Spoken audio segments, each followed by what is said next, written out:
Hello and welcome back to my YouTube channel. This is now lesson number 11 in reading notes on the staffs. And again, in all of these lessons, it has been my goal to teach you efficiently and quickly how to read the notes, but then also to make them stick. So to where when you go to sing or you play or whatever, that you will know those notes really, really well. In the last lesson, I was teaching you the D and the F on the upper part of the right-handed staff. Now, in this lesson, I want to add a couple of notes in the left-handed staff. So you remember earlier on that we saw this first one in this first space here is the letter A, or the key note A.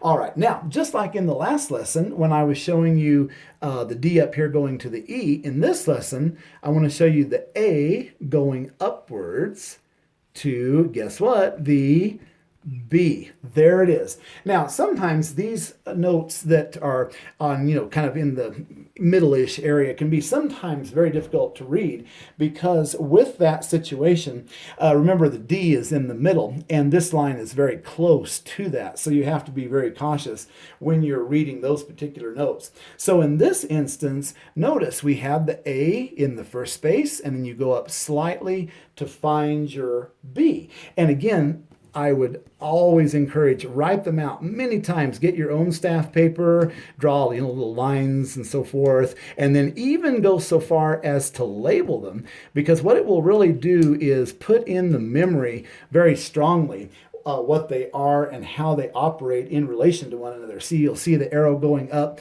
We know this goes up the scale. So here we have A, here we have B. So that's the first one I wanted you to look at. And let me go ahead and erase this right here.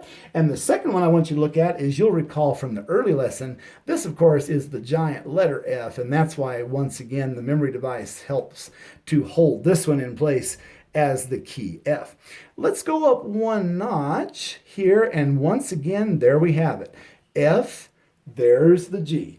And sometimes I've tried to find memory devices for such things, but actually what I found is the simplest in this case is to first, get really good with one, say the F, and then you just move right up and you do G. And once again, we do it like this, following the same format I've been using. F, G, like this.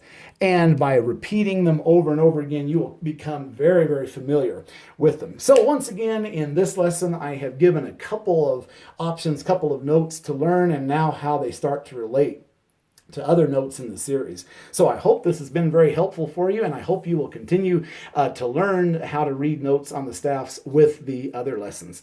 Thank you.